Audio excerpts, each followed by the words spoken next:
Oke, bismillah, assalamualaikum warahmatullahi wabarakatuh. Ya, teman-teman semuanya, para praktisi, kemudian para dai, yang semoga Allah Subhanahu Wa Taala mudahkan urusan antum semuanya di dalam menyampaikan dakwah, ya.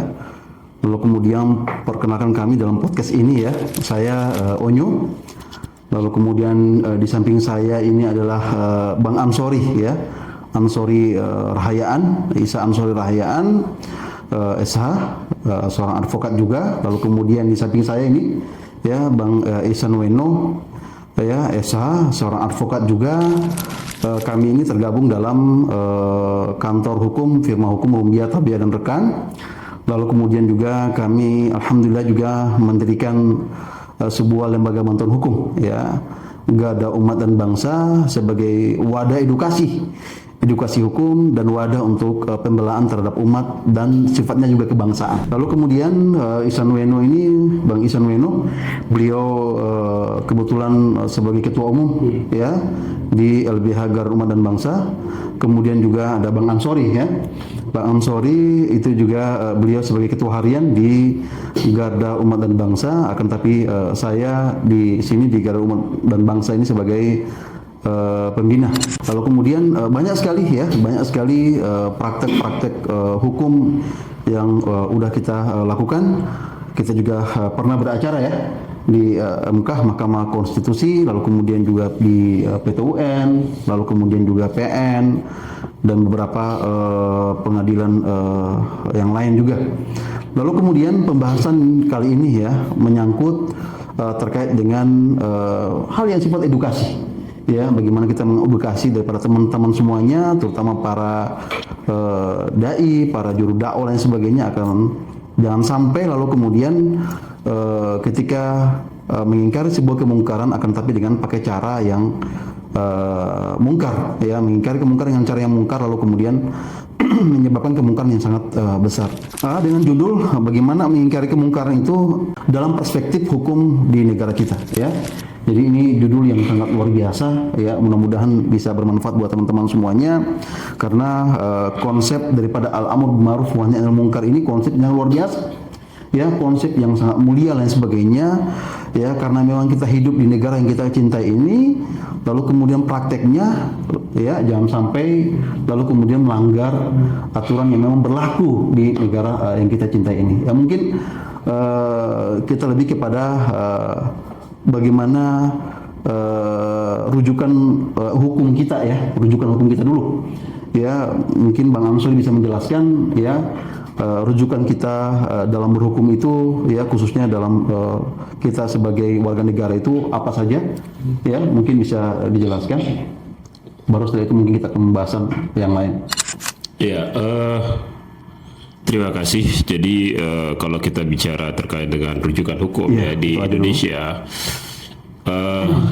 ada beberapa sumber hukum kita, ya, yang jelas bahwa sumber hukum kita tertinggi adalah Undang-Undang Dasar, ya, atau Konstitusi. Ya, kemudian selanjutnya juga ada yang kita kenal dengan undang-undang, ya, kemudian juga ada peraturan pemerintah, ya, ada juga misalnya peraturan presiden, ya, keputusan presiden, sampai ke tingkat daerah, misalnya ada peraturan Perda, ya, peraturan daerah, kemudian juga bahkan sampai ke tingkat desa, ya, misalnya Perdes, ya, peraturan desa. Nah, itu rujukan sumber hukum kita atau dasar-dasar hukum kita yang ya, kita gunakan di negara kita. Baik, Bang Ansor sudah menjelaskan terkait masalah rujukan kita biar agar supaya ketika kita melangkah maka otomatis tidak menabrak daripada aturan-aturan yang ada di negara kita. Mungkin Bang Ihsan, ya, Bang Ihsan Weno sebagai ketua LBH Garda Umat dan Bangsa mungkin bisa menjelaskan secara umum praktek yang terjadi, ya, di negara kita ini, ya, bagaimana proses daripada mengingkari sebuah kemungkaran lalu kemudian, ya, ternyata menyebabkan atau melanggar daripada aturan yang ada. Mungkin dari besarnya aja. Ya, terima kasih. Kalau kita bicara sistem bernegara, ya, dalam konteks bernegara kita menganut paham konsep negara hukum ya. Iya. Jadi konsep negara hukum itu semua orang itu sama di hadapan hukum. Baik. Namun kemudian dalam praktek bernegara, kita seringkali melalaikan konteks ini ya, konteks bagaimana kita bernegara, yang sudah diatur dalam konstitusi kita. Baik. Yang kemudian hierarkis Undang-Undang Dasar 45 dan kemudian rujukan undang-undang tertinggi kita itu kan semua udah diatur. Nah, sebenarnya kita dalam konteks bernegara, dalam negara hukum, kita juga diberi ruang untuk kemudian bebas berekspresi, menyampaikan pendapat dan sebagainya. Dalam kebebasan ini kita perlu pahami bahwa jangan sampai kita melalaikan norma-norma yang sudah tertanam, melanggar lah ya. Ya, melanggar. Kemudian bagi kawan-kawan dai ya, berdakwah, harapannya dalam menyampaikan dakwah jangan sampai bertabrakan ya, jangan sampai melanggar norma-norma itu. Karena kita memang udah diberi kesempatan ya dalam konteks bernegara kita. Baik. Praktiknya lah ya. Karena memang kita lihat banyak sekali bagaimana proses dalam dakwah itu lalu kemudian melanggar daripada aturan yang memang udah ada di negara kita, dalam hal ini norma agama, norma sosial dan lain sebagainya ya. Lalu kemudian terkait dengan menyangkut dengan dasar negara kita ya, dasar negara kita ataupun bahwa negara kita termasuk adalah negara hukum. Itu menunjukkan bahwa mungkin tidak boleh ya ketika kita mengingkari kemungkaran itu lalu kemudian dengan sepihak tanpa melibatkan para penegak hukum, dalam hal ini pihak kepolisian dan sebagainya, yang menjadi teman-teman ya, bagaimana kalau seandainya misalnya dalam prakteknya lalu kemudian melanggar ataupun tidak melibatkan daripada teman-teman pihak penegak hukum, dalam ini kepolisian, kejaksaan dan sebagainya, apakah berdampak dampak sosial atau dampaknya mungkin lebih besar dan sebagainya. Mungkin tanggapan daripada Bang Ansori ya, karena memang praktiknya banyak sekali ya. Iya, jadi terkait dengan proses penegakan hukum ya. Baik. Ya, memang sering ya kita temui di lapangan, memang banyak sekali tindakan-tindakan yang sebut saja misalnya main hakim sendiri. Baik. Kalau dalam istilah hukum itu kita kenal dengan eigenrechting atau main hakim sendiri. Baik. Artinya kalau dalam konteks bernegara, apabila kita melihat sebuah permasalahan hukum atau satu kemungkaran misalnya, maka kita harus kembali kepada mekanisme atau aturan main yang diatur di negara kita. Baik. Nah, sehingga dalam mencegah sebuah kemungkaran atau sebuah pelanggaran hukum itu juga harus mengikuti norma-norma yang sudah ada. Baik. Ya, dalam hal ini ya kita harus melaporkan kepada aparat penegak hukum ya, kepolisian untuk menindak kalau misalnya itu yang terjadi adalah misalnya tindak pidana ya umum ya, atau misalkan juga belakangan misalnya banyak terjadi kasus-kasus misalnya penistaan agama dan lain. Itu juga dalam dalam proses penindakannya juga harus melalui jalur hukum. Dalam hal ini melalui proses pelaporan ya. Kita membuat laporan polisi ya. Itu berarti tindakan main hakim sendiri yang jelas dalam artian melanggar daripada aturan itu sendiri. Karena banyak sekali ternyata Bang Ansori ya, kita mungkin udah viral ya, banyak sekali pelaku-pelaku daripada main hakim sendiri ini pun yang ditangkap. Bahkan sempat beberapa kabar ya, ternyata ketika melakukan daripada main hakim sendiri itu menyebabkan kematian. Ya kan, memang dianya salah kan, tapi kan kita sebagai warga negara mungkin apakah mungkin boleh kita main hakim sendiri itu sendiri? Kan mungkin nggak boleh. Ya. Aturan kita jelas mungkin melarang lah ya. Iya, iya. Ya, contoh kasus misalnya ya, misalnya terjadi misalnya pencurian ya. Iya, Misalnya kasus yang paling sederhana misalnya kasus pencurian misalnya di RT atau yang terjadi di lingkungan kita. Kemudian si pelaku ini kemudian diamuk massa misalnya. Ini sebenarnya contoh ya. Iya. Contoh Mengingkari kemungkaran, ya, akan tapi menyebabkan kemungkaran lebih besar. Karena yang punya wewenang untuk itu ada ya. Artinya negara memberikan sudah punya perangkat. Iya. Negara punya perangkat hukum yang itu tujuannya untuk ya menindak pelaku-pelaku tadi. Baik. Nah, sehingga ya kembali lagi tujuan kita memang mungkin baik ya.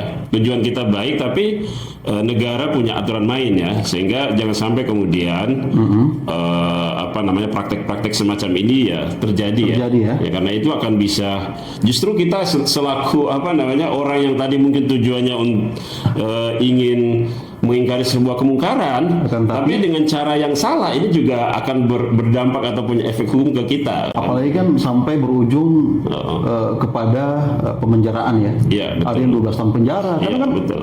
digebukin, lalu kemudian dimatiin, dibakar dan sebagainya. Ya, pelaku pasti ditangkap ya. Ya, benar. Seperti itu. Jadi ini juga sangat penting. Tapi begini, mungkin Bang Ihsan bisa menjelaskan ya. Tapi bukan berarti kita sebagai warga negara diam ya atas melihat sebuah kemungkaran tersebut.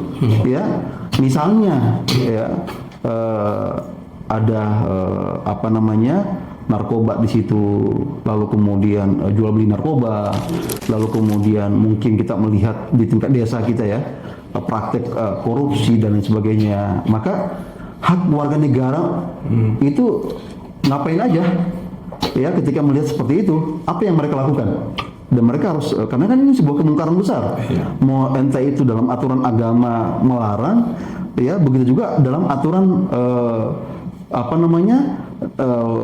negara kita juga melarang, ya seperti itu. Bagaimana langkah-langkah bagi mereka yang melihat kemungkaran itu terjadi?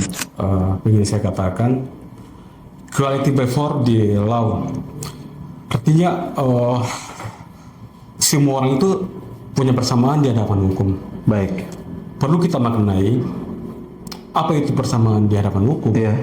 Yakni adalah semua orang itu tidak ada satu orang pun yang artinya yang kebal hukum ya. Baik. Tidak ada satu orang pun warga negara yang kebal hukum. Nah, di kondisi bernegara kita yang kemudian dasar masyarakat kita yang majemuk, ini kemudian payung hukum itu kemudian menjadi pilar utama ya, menjadi instrumen penting. Baik. Yang kemudian bisa melihat persoalan-persoalan yang strategis, misalnya seperti ini, seperti persoalan-persoalan hukum yang terjadi di masyarakat ya. Iya. Contoh kecilnya ini mungkin Bang Ihsan ya. Misalnya dalam prakteknya ya real di sebuah desa pemerintahnya korupsi, apa yang harus dilakukan oleh masyarakat biar nggak menabrak daripada aturan hukum kita gitu loh. Iya. Karena banyak sekali ketika melihat pejabatnya korup, rumahnya dibakar, lalu kemudian dia diasingkan dan lain sebagainya. Iya. Tugas sebagai warga negara tuh apa sih? Gitu loh. Sebenarnya dia nggak melanggar hukum gitu loh. Sebenarnya kita punya banyak produk undang-undang ya. Iya. Salah satunya Undang-Undang Keterbukaan Informasi. Yang kemudian ini menjadi rujukan untuk bagaimana masyarakat juga sangat berperan penting dalam kemudian melaporkan salah satu tindakan misalnya korupsi ya di tingkat desa misalnya. Nah, kita punya berarti proses pelaporan itu ya memang menjadi hak warga lah ya. Bisa mereka melapor lah ya. Iya, sebenarnya bisa. Sebenarnya warga negara dimanapun berada itu punya hak untuk melaporkan peristiwa ini, tindakan korupsi dan sebagainya. Iya, harus ya. Hanya saja ini merupakan bentuk daripada mengingkari sebuah kemungkaran. Iya, betul. Ya, seperti itu. Dia nggak diam ya.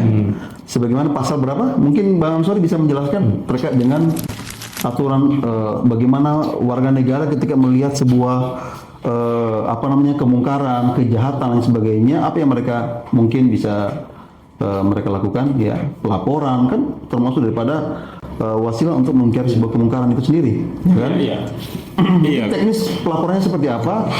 Jadi kan di dalam di dalam hukum kita, KUHP ya, di dalam KUHP kita kan ada 2 delik ya. Iya. Jadi ada yang satu itu disebut dengan delik umum atau delik biasa, dan yang kedua adalah delik aduan. Nah, terkait dengan delik umum atau delik biasa ini bisa dilaporkan oleh siapa saja. Ya, misalkan tadi terjadinya misalnya kasus pencurian, ini siapapun yang pada saat itu melihat adanya terjadinya sebuah kejahatan dalam hal ini misalnya pencurian, maka yang bersangkutan bisa melaporkan, membuat laporan polisi ke pihak kepolisian. Berarti negara ini juga butuh akan peran masyarakat.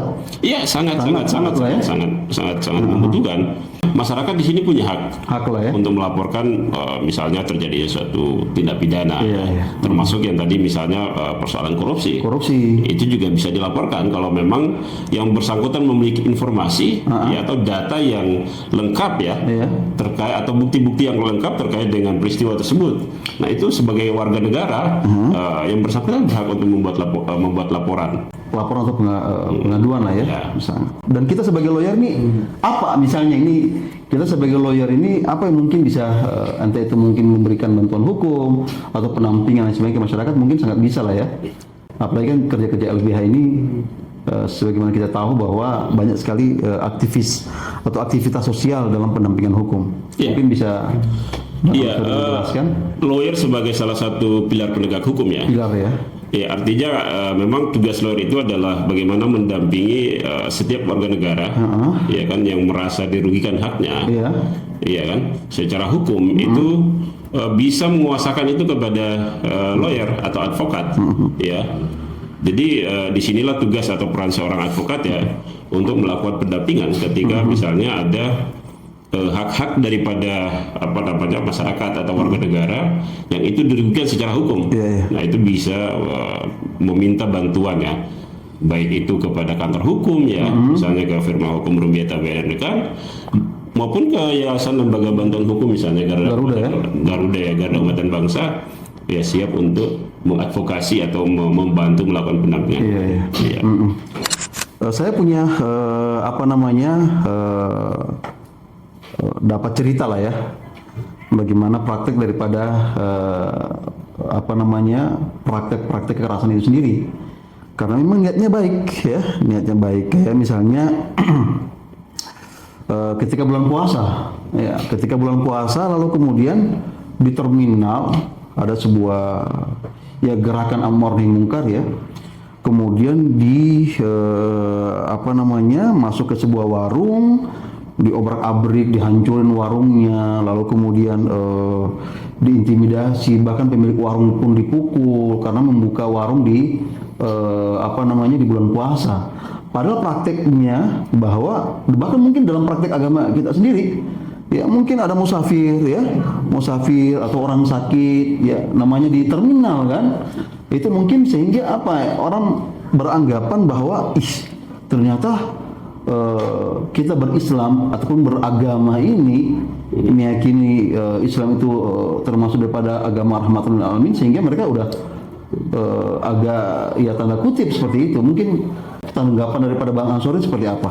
Iya, tadi seperti yang sudah saya sampaikan sebelumnya, terkait dengan praktek Eigenrechting ya, dalam bahasa hukum atau main hukum sendiri, ini sebenarnya tidak hanya dalam konteks hukum positif kita ya, tapi dalam hal-hal yang itu sifatnya keagamaan, misalnya tadi misalnya ada orang yang misalnya dari bulan puasa kemudian membuka warungnya, ini juga saya kira secara agama juga orang artinya ada etika lah di situ yang harusnya sebagai seorang muslim, tidak hanya dalam konteks hukum positif kita ya, tapi dalam hal-hal yang itu sifatnya keagamaan, misalnya tadi misalnya ya ada orang yang misalnya dari bulan puasa kemudian membuka warungnya.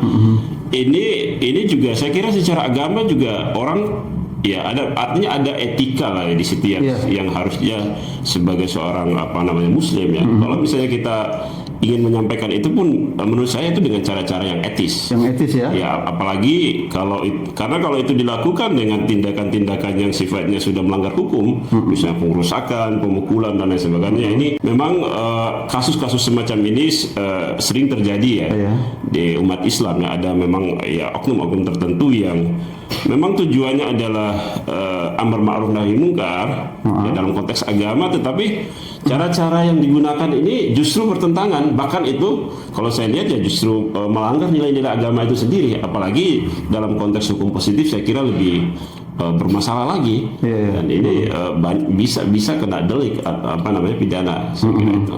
Berarti sebagai seorang praktisi dakwah dalam hal ini pun mereka harus melek hukum lah ya. Bagaimana membaca aturan perda seperti apa. Kalau seandainya misalnya dalam praktik ingkarul munkar, lalu kemudian kemungkaran tersebut lalu kemudian diakomodir dalam perda, malah bagus sebenarnya ya. Dalam segi agama juga mengatakan bahwa misalnya dalam jual beli miras diatur dalam perda, itu cakep banget itu. Ya, kita mungkin datang untuk nasihatin karena aturan di negara kita ataupun di perda juga melarang ya, apalagi memang di aturan mungkin hal yang seperti itu. Tinggal mungkin caranya Bang Ansori. Tinggal mungkin caranya apakah datang langsung kemudian ngancurin mirasnya atau apa kan? Jadi seperti itu. Jadi saya sangat sepakat tadi terkait dengan tawaran ya. Memang untuk menegakkan amar ma'ruf ini ya. Nahi munkar ini saya kira kalau kita sebagai misalnya tokoh agama atau ormas Islam di suatu wilayah, saya kira lebih etis dan lebih elegan kalau itu kita sampaikan kepada pemerintah daerah untuk mengakomodir ya. Mengakomodir misalnya membuat suatu peraturan daerah yang mengatur tentang misalnya miras. Ini kan Pemda itu punya kewenangan untuk itu. Tinggal bagaimana kita sebagai umat Islam yang punya concern atau peduli terhadap hal semacam ini, itu bisa menyampaikan aspirasi kita ke DPRD untuk diakomodir dalam sebuah peraturan daerah, sehingga ketika hal itu terjadi proses penindakannya pun dilakukan secara hukum di daerah tersebut. Karena masyarakat itu sebenarnya tidak punya kewenangan, baik itu tokoh agama, tokoh masyarakat itu sama sekali secara hukum tidak diberikan kewenangan untuk itu. Jadi saya kira ini realitas, sebagai sebuah negara hukum, ya kan? Ya mau tidak mau kita harus dalam mengambil sebuah tindakan itu juga harus sesuai dengan aturan yang berlaku di negara kita. Berarti bisa aspirasi daripada masyarakat kita kan bisa kita akomodir ya. Mungkin menyuarakan. Kan dalam mungkin Bang Ihsan Weno ya selaku ketua LBH, bagaimana suara-suara kita nih loh ya sebagai kaum muslimin ya, biar juga didengar oleh pemerintah gitu dan diakomodir. Ya, mungkin Bang Ihsan Weno selaku aktivis ya, mungkin waktu kampus mungkin pernah demo dan sebagainya, mungkin bisa memberikan tips-tips ya seperti apa biar suara-suara daripada umat Islam menyangkut dengan aturan sebuah kejahatan dan kemungkaran itu lalu kemudian bisa diakomodir oleh minimal pemerintah desa lah, atau minimal Pemda ya, pemerintah daerah dalam aturan Pemda itu sendiri. Mungkin pemerintah harus melihat ini ya. Seperti tadi saya katakan bahwa negara kita ini kan sangat majemuk ya. Jadi kemudian satu yang kita tidak boleh lupa bahwa kita punya budaya toleransi yang memang dasarnya kita tidak bisa tinggalin ya. Namun kemudian budaya ini sebenarnya harus dijembatani oleh pemerintah untuk kemudian menjadi pilar penting yang kemudian membuat semacam undang-undang atau aturan yang kemudian bisa sampai disosialisasikan Sebenarnya mungkin begini, Bang Ihsan Weno ya, Bang Ihsan. Kaum muslimin berkumpul di depan kantor bupati, kemudian mengingkari sebuah kemungkaran tentu sebenarnya sah-sah saja ya, dan nggak ada masalah kan, karena memang itu merupakan daripada bagian pada demokrasi kita. Kalau kita berbicara terkait masalah demokrasi itu sendiri, bahwa tidak terlepas daripada kegiatan seperti itu, mungkin juga salah satu daripada bentuk cara agar supaya suara umat Islam, suara teman-teman para dai ini bisa juga didengar ya. Bicara persoalan menyampaikan Pendapat selama itu ini dan sebagainya. Kalau selama itu tidak menyinggung pihak lain atau agama lain atau kelompok lain, saya rasa itu sah-sah saja. atau dengan kekerasan juga nggak boleh lah ya. Enggak, asal jangan kita dengan kekerasan. Nah, itu sampai apalah ya. Ya.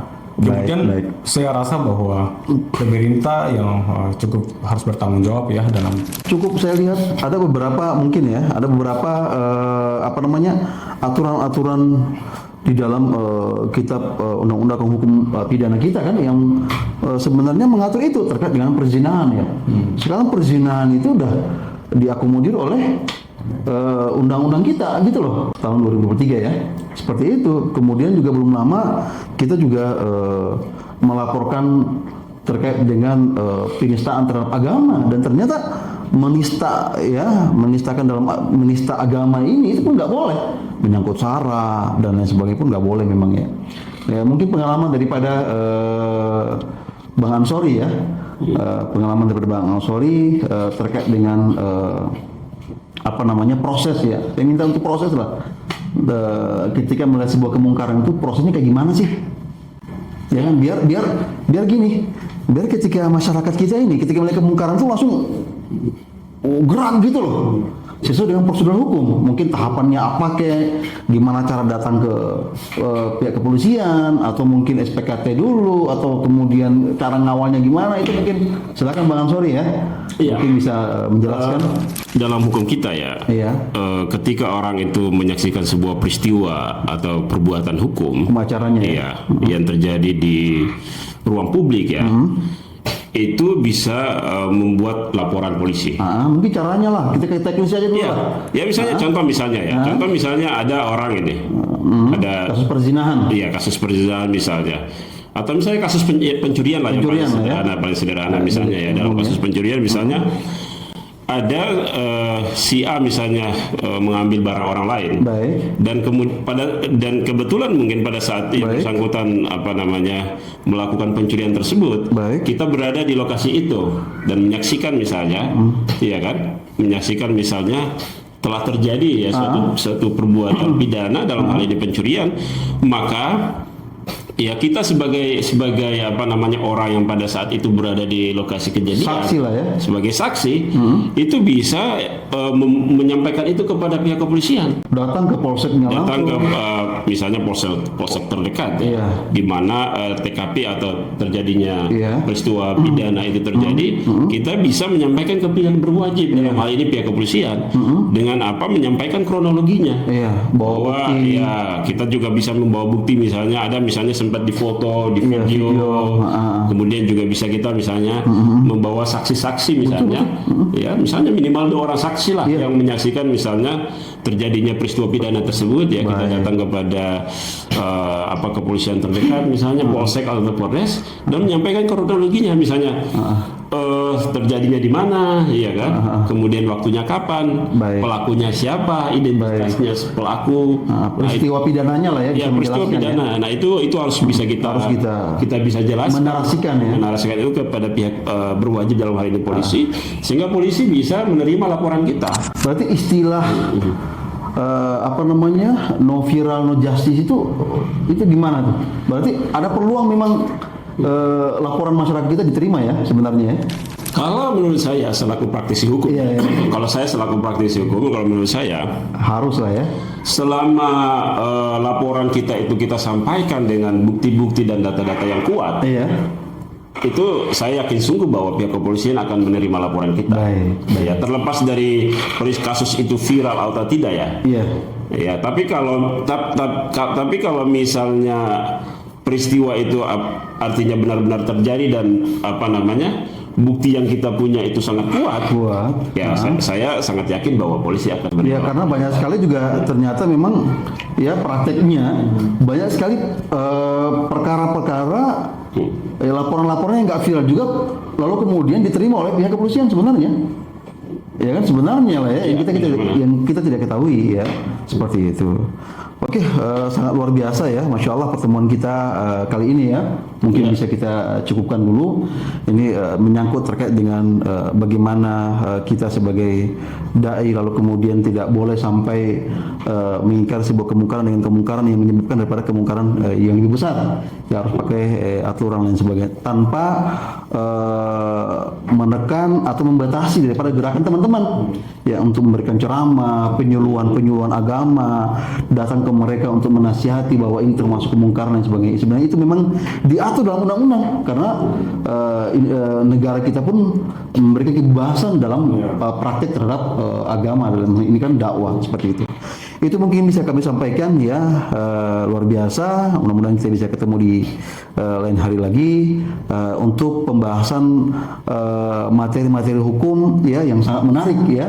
Seperti itu. Mungkin per kasus lah. Per kasus misalnya kasus ini pasalnya sekian atau apalah sehingga bagaimana ruang diskusi ini, ruang podcast yang luar biasa ini bisa memberikan edukasi lebih kepada masyarakat kita. Demikian ya kita tutup dengan kafaratul majlis. Subhanaka Allahu wa bihamdika asyhadu an la ilaha illa anta astaghfiruka wa atubu ilaik. Wassalamualaikum warahmatullahi wabarakatuh.